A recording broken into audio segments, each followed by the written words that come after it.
الحمد لله رب العالمين وصلى الله وسلم وبارك على نبينا محمد وعلى آله وصحبه أجمعين ما بعد. نواصل القراءة في كتاب مختصر فقه الأسماء الحسنى للشيخ عبد الرزاق Al-Abbad hafidhahullah ta'ala. Donc toujours dans l'explication, la lecture et la traduction du livre Mukhtasaru Fiqh al-Asma' al-Husna, le résumé de la compréhension des noms sublimes d'Allah du Cheikh Abdul Razzaq Al-Abbad hafidhahullah ta'ala. Durant le dernier cours, on s'était arrêté au nom d'Allah Al-Majid, le digne de glorification. ثم قال المؤلف حفظه الله الشكور الشاكر. وقد ورد اسم الشكور في 4 مواضع من القرآن. قال تعالى ليوفيهم أجورهم ويزيدهم من فضله إنه غفور شكور. وقال تعالى وقالوا الحمد لله الذي أذهب عنا الحزن إن ربنا لغفور شكور. وقال تعالى ومن يقترف حسنة نزد له فيها حسنا إن الله غفور شكور.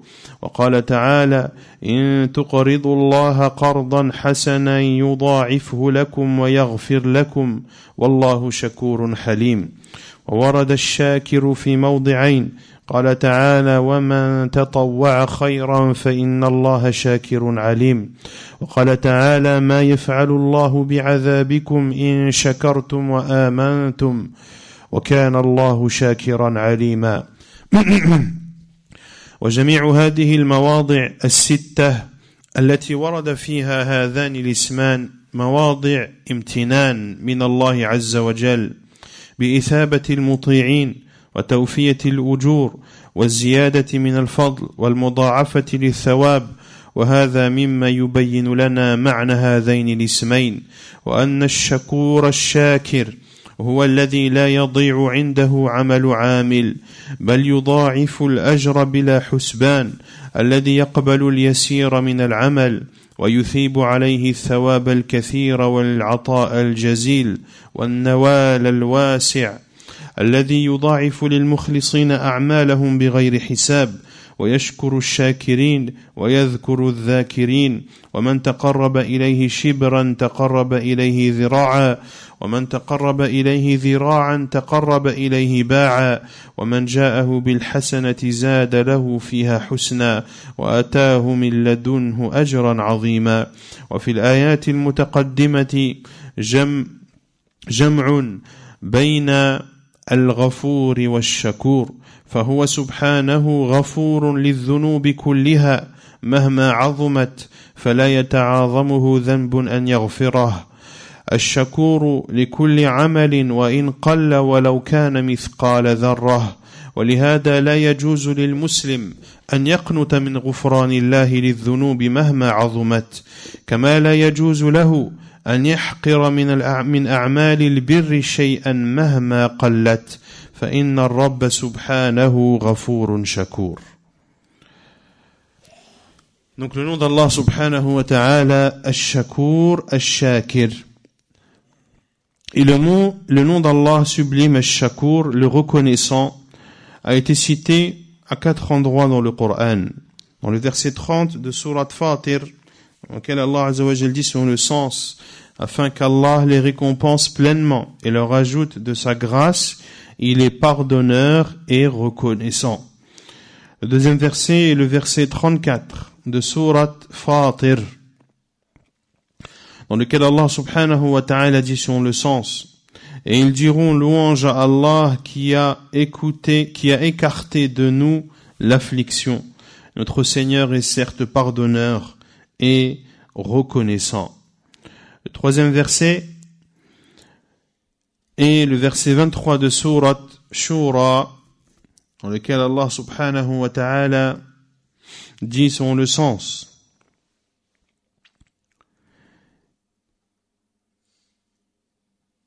et quiconque accomplit une bonne action, nous répondrons par une plus belle encore. Allah est certes pardonneur et reconnaissant. Et il dit subhanahu wa ta'ala dans le verset 17 de sourate At-Taghabun, et quiconque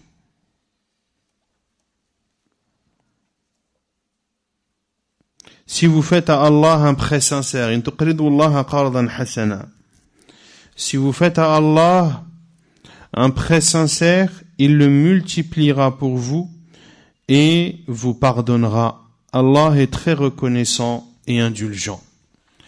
Quant au nom d'Allah sublime Ash-Shakir, il a été cité dans 2 endroits du Coran. Allah Azza wa Jal dit dans le verset 158 de Sourate Al-Baqarah, وَمَنْ تَطَوَّعَ خَيْرًا فَإِنَّ اللَّهَ شَاكِرٌ عَلِيمٌ. Et quiconque fait de son propre gré une bonne action, Allah est reconnaissant et omniscient. Et le 2e verset est le verset 147 de Sourate An-Nisa, les femmes, dans lequel Allah Azza wa Jal dit, sur le sens: pourquoi Allah vous infligerait-il un châtiment si vous êtes reconnaissant et croyant? Allah est reconnaissant et omniscient.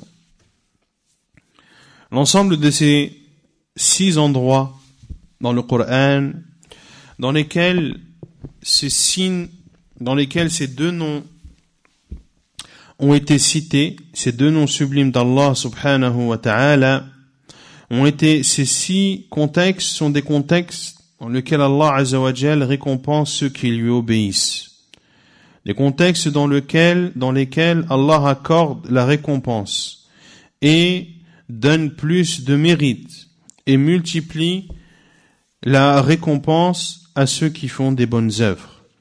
Ce qui nous montre le sens de ces 2 noms divins, et que Ash-Shakur, Ash-Shakir, le reconnaissant, est celui auprès de qui aucun acte n'est vain. Au contraire, il multiplie la récompense sans compter. Celui qui accepte le peu d'actes, celui qui accepte le peu d'actes, mais le récompense grandement. Celui dont la grâce est immense et dont la faveur est vaste.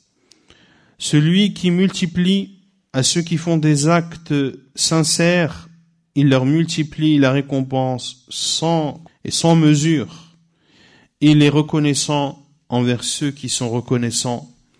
Et il cite le nom de ceux qui font son rappel. وَإِذَا ذَكَرَنِي فِي مَلَئٍ ذَكَرْتُهُ فِي مَلَئٍ خَيْرٍ مِّنْهُ. Comme l'a dit le prophète sallallahu alayhi wa sallam dans le hadith Qudusi. Et si il me cite, c'est-à-dire si mon serviteur fait mon rappel, eh bien, je le citerai dans une assemblée. Si mon serviteur fait mon rappel dans une assemblée, je ferai son rappel, c'est-à-dire son éloge, dans une assemblée encore ou plus meilleure. Autrement dit, Allah Azza wa Jal fait l'éloge de ce serviteur auprès des anges. Et celui qui se rapproche d'Allah, Allah se rapproche encore plus de lui. Et celui qui va vers Allah avec une bonne action, Allah lui augmentera sa bienfaisance et lui accordera de sa part une immense récompense.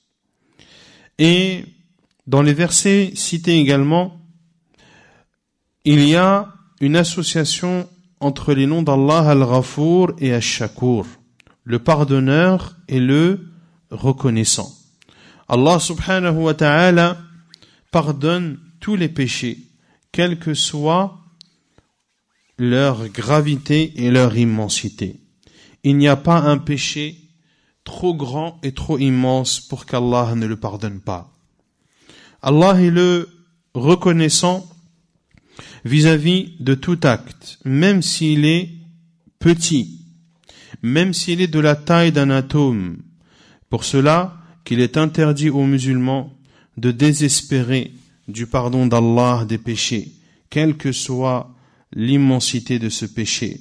De même qu'il est interdit aux musulmans de minimiser les actes de bonté, même s'ils sont minimes, car le Seigneur subhanahu wa ta'ala et pardonneur et reconnaissant.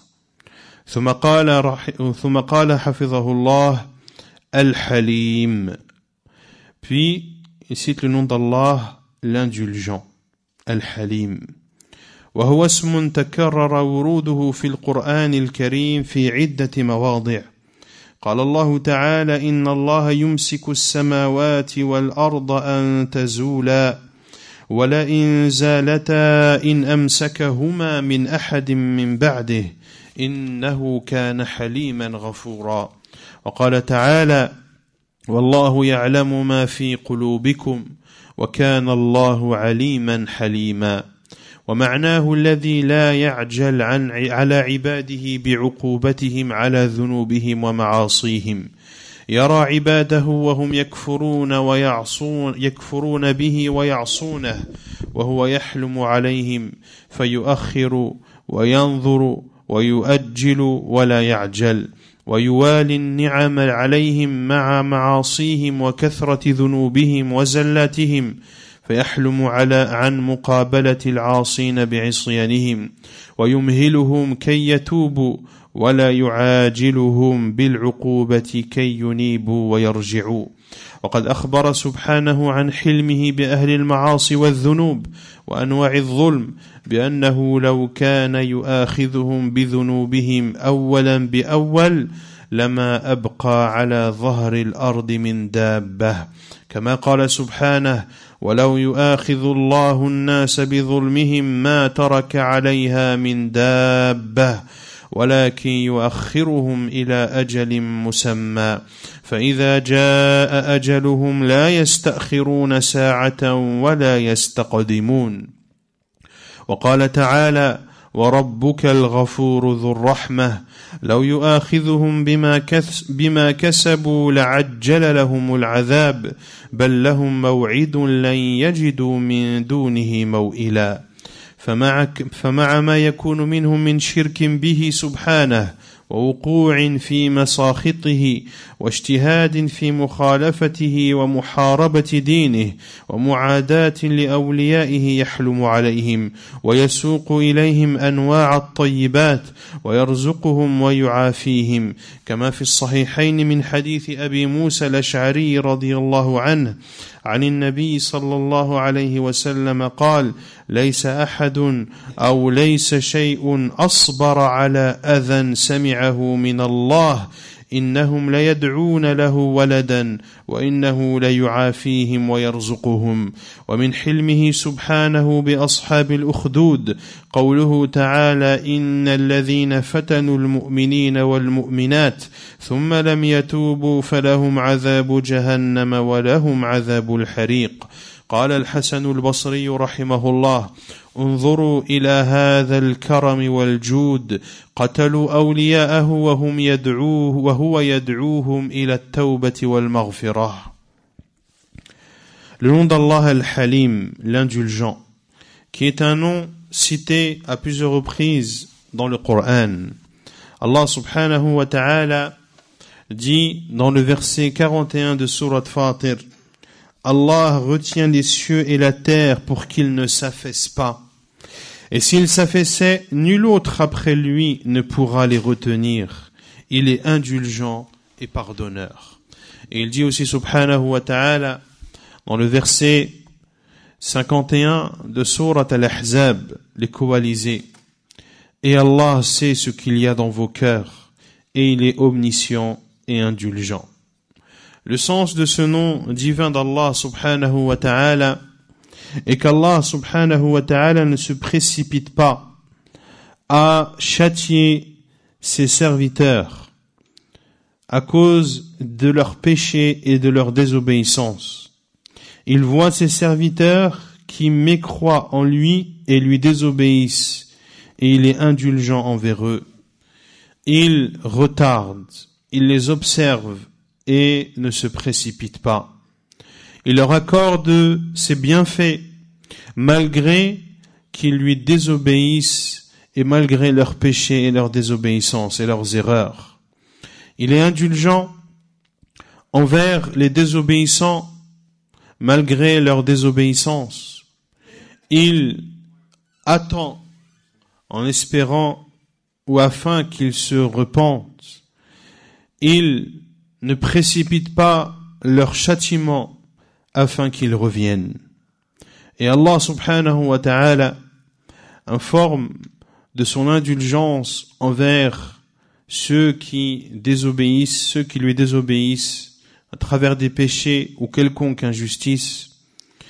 Allah Azza wa Jalla informe de son indulgence en disant que s'il les prenait un par leurs péchés ou pour leurs péchés, il ne resterait plus rien. Il ne resterait aucune bête à la surface de la terre. Comme il le dit subhanahu wa ta'ala dans le verset 61 de Surat An-Nahl, Surat les abeilles, et si Allah s'en prenait aux gens pour leurs méfaits, c'est-à-dire pour leur injustice, il ne laisserait sur terre aucun être vivant. Mais il les renvoie jusqu'à un terme fixé, puis quand leur terme vient, ils ne peuvent ni le retarder d'une heure ni l'avancer. Et il dit aussi subhanahu wa ta'ala dans le verset 58 de Surat Al-Kahf, et ton Seigneur est le pardonneur, le détenteur de la miséricorde. S'ils s'en prenaient à eux pour ce qu'ils ont acquis, il leur hâterait certes le châtiment, mais il y a pour eux un terme fixé, contre lequel ils ne trouveront aucun refuge. Malgré donc que ces personnes associent à Allah autre que lui et sombrent dans ce qui provoque la colère d'Allah, malgré que ces personnes font des efforts pour contredire et attaquer sa religion, pour déclarer la guerre à ses ennemis, Allah est indulgent envers eux. Et il leur accorde des bonnes choses. Il leur accorde la pourvoyance. Comme cela est rapporté dans le Bukhari Muslim, selon Abu Musa al-Ash'ari radiyallahu anhu, qui dit que le prophète sallallahu alayhi wa sallam dit: nul n'est plus patient envers un mal qu'il aurait entendu, nul n'est plus patient qu'Allah envers un mal qu'il a entendu. Ils lui prétendent un enfant, et lui est indulgent et leur accorde leur pourvoyance. Nul n'est plus patient qu'Allah vis-à-vis d'un mal qu'il aurait entendu. Ils lui prétendent un enfant, et lui est indulgent envers eux et leur accorde la pourvoyance. Et parmi l'indulgence d'Allah subhanahu wa ta'ala, son indulgence envers Ashab al-Ukhdud. Qui sont Ashab al-Ukhdud?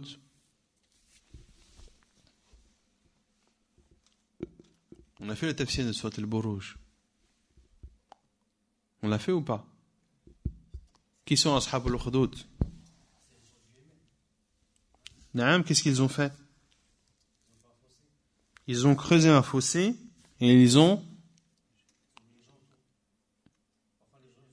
Qu'est-ce qu'ils ont fait dans le fossé?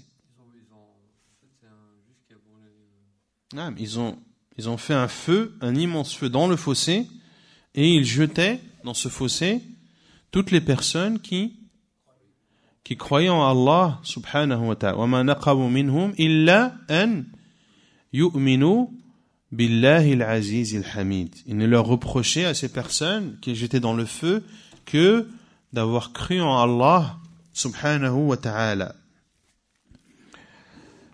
Allah Azza wa Jalla a été indulgent envers Ashab al-Ukhdud, envers ceux qui ont creusé ce fossé. Parce qu'il dit Azza wa Jalla, innal ladhina fatanu al-mu'minina wal-mu'minat, ceux qui ont éprouvé les croyants et les croyantes. Ainsi, ils n'ont épargné ni hommes ni femmes. Ceux qui ont éprouvé, c'est-à-dire en demandant aux croyants de choisir entre croire en Allah et être jeté dans le feu, ou mais croire en Allah et être épargné du feu. Ils ont fait. Puis Allah Azza wa Jal dit ثُمَّ لَمْ يَتُوبُوا فَلَهُمْ عَذَابُ جَهَنَّمَ وَلَهُمْ عَذَابُ الْحَرِيقِ.